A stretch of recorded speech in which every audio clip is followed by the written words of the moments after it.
The last day dawns on the kingdom of Ascalon. It arrives with no fanfare, no tolling of alarms. Those who will remember will speak fondly of the warm morning breeze.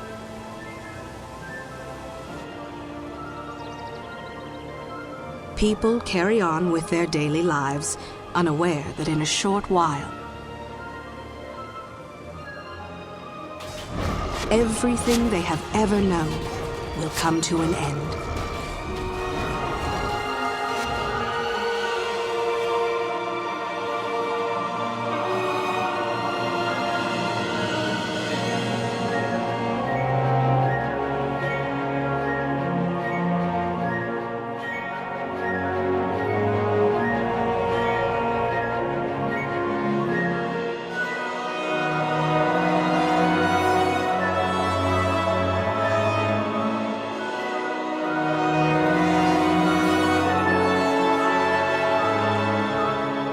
That little bit of dialogue was from the first cutscene of my all-time favorite video game, Guild Wars.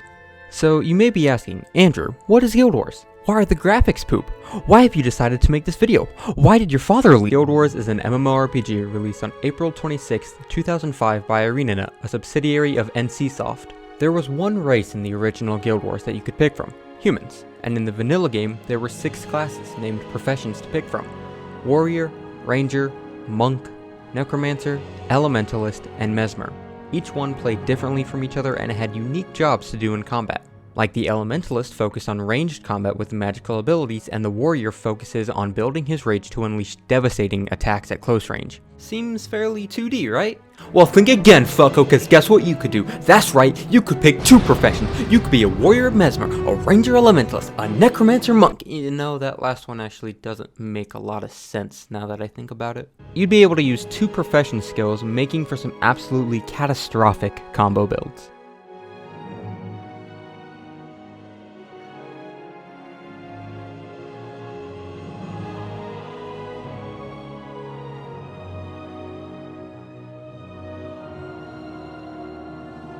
One of its main claims was that it was a fully fledged MMORPG, but without a monthly subscription fee like others. World of Warcraft! Another pretty unique feature of Guild Wars was that the zones with enemies and the towns/hubs/camps were all in different instances. These were called safe areas. For example, the starting city, Ascalon, was its own instance with other players, NPCs, storage systems, etc. While Lakeside County, the area right outside Ascalon where the enemies were, was a whole nother instance. These areas are called explorable areas because, you know, you could explore. Each time you go into one of the explorable areas, you are the only player in that instance, unless you had another person in your party. This made the game actually pretty hard at times because you couldn't rely on other people to come help you kill a boss if you went in the explorable area by yourself. ArenaNet's solution to this was a system of NPCs called henchmen. Each one was their own character and there was one for each profession. I believe you could take at the very least 3 other henchmen or people in your party in the lowest level areas in the game. As you progressed, the number of henchmen and people you could have in your party went up to a maximum of 7 other people and or henchmen. This really made it feel like you were truly the main character of an MMORPG, except when you got into a safe zone and see other people who look way cooler than you and have more money than you and are just genuinely happier than you. You know, this game really parallels real life sometimes.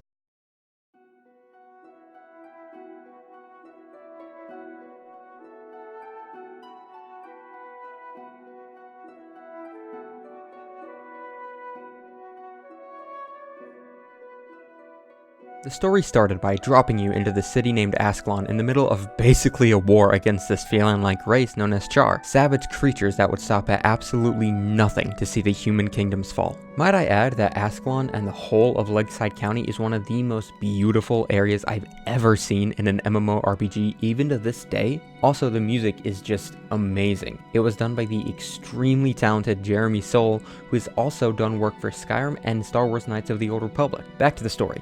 You found out that the Char have sent down a scouting party to Lakeside County. You find the Char scout, known as Vatlaw Doomtooth, but he manages to escape, so you go back and report to Sir Titus. a direct servant to King Adelburn, and tell him of the Char scout. With this knowledge, he informs Prince Rurik, who then puts together a small group including your character, Sir Titus, and Rurik himself along with some Ascalonian guards to hunt down and slay the beast. You are successful, but the moment that Vatlaw's lifeless corpse hits the ground, you feel the earth rumble and see the sky turn a devilish color. It's too late. You have completely failed to stop the Char. They got their paws on a cauldron of searing, a magical artifact powerful enough to destroy entire countries. And that's exactly what they did.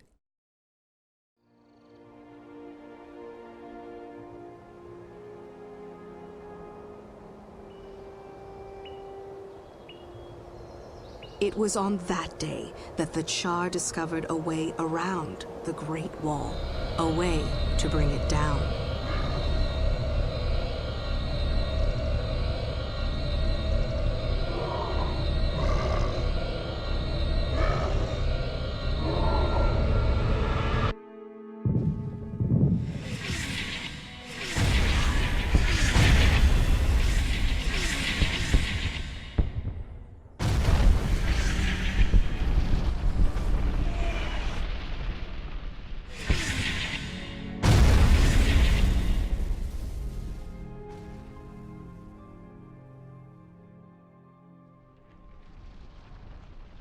This is where the true story begins.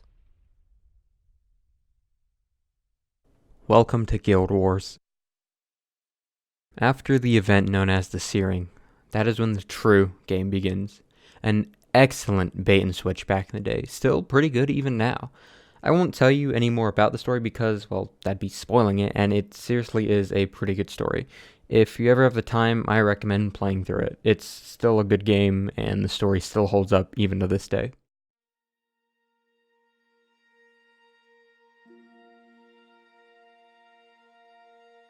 ArenaNet then came out with 3 expansions: Factions, Nightfall, and Eye of the North. Eye of the North was treated a bit differently from Factions and Nightfall, so let's go over them two first. Factions took you down south of the vanilla game, to a place called Cantha, a continent themed after Eastern Asia. You could also create a new character in Factions as they had their own character customization and introduced 2 new classes to the game, Assassin and Ritualist. So you could either start off a brand new character out in Cantha, or bring down an already existing character to the continent. You could also take a character that started out in Cantha and take them to the vanilla game area. Moving on to Nightfall, which took place on the continent of Ilona, which was themed after North Africa, Nightfall came with 2 new classes as well, Dervish and Paragon. You could also start off a new character in Nightfall, or bring an already existing character down, just like Factions. You could also bring a character from Ilona up into the main game or Cantha. Both of these expansions came with absolutely huge maps. They could have been their own standalone game if ArenaNet wanted. Now for the 3rd expansion, Eye of the North. This took place in the far northern Shiver Peaks on the continent of Kryta, where the vanilla game took place. This was a completely new area of the vanilla map, which players had never explored before. No new classes were added, and you couldn't just make a character for Eye of the North. You had to take an already existing character and level them up to a certain level to start. They did, however, add 2 new races, not to pick from to play, but as NPCs, the Asura and Norn. This was the final expansion for Guild Wars, and at the ending of Eye of the North, it foreshadowed Guild Wars 2, a game I also hold very dear to my heart.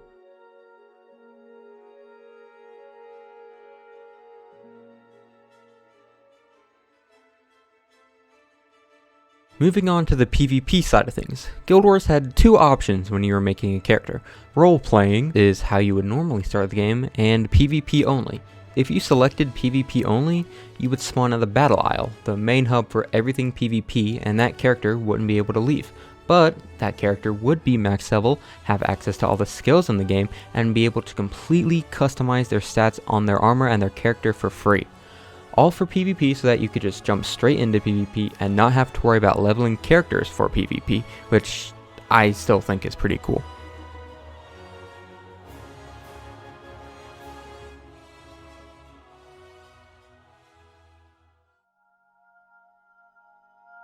So why is this my favorite game of all time? It's not really for anything I mentioned in this, it's really for the memories I made playing this game. My father introduced me to this game back when I was around 5, and I was instantly in love with it. After having him walk me through how to basically do everything, he went out and surprised me with my own copy of Guild Wars. I still have that case to this very day. My mother also got it a little while after we started playing a lot. We'd end up basically having LAN parties between us three in an office, partying up and playing all together as a family. We'd laugh, we'd get mad, we'd congratulate each other on loot drops, but we did it all together. I remember my dad's work required him to move all around the US, but we'd still play even across the country from each other. Him on my mom's phone while I'm on my computer. Whenever he got back, I'd be so excited to show him all the progress I made. Those memories are some of my best memories I have from my childhood, and I would give anything to be able to go back and relive a single day of that. Now, my mom doesn't have a setup to play anymore, and my dad left us about 6 to 7 years ago without even saying a word to me. Guild Wars is more than just a game to me.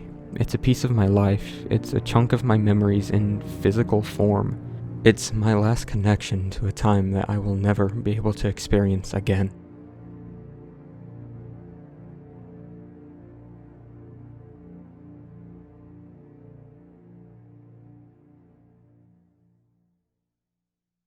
Hey, thanks for watching all the way through this video. This was a very big and personal project for me. In fact, this was my biggest project I've ever worked on. This game affected millions of people, and I don't know any of those other people because none of my friends have ever actually played this game. So if you are one of the people who's been affected by this game in some way, shape, or form, please let me know your experiences down in the comment section below. I would love to read about it. Because this game, if it was anything for you like it was for me, it's going to be incredible.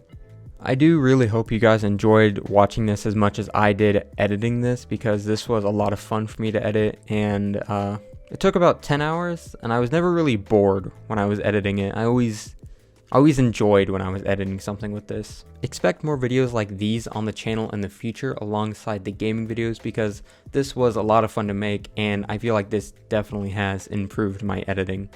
Again, I really hope you guys enjoyed this. My name's Andrew, and I will see you in whatever I upload next.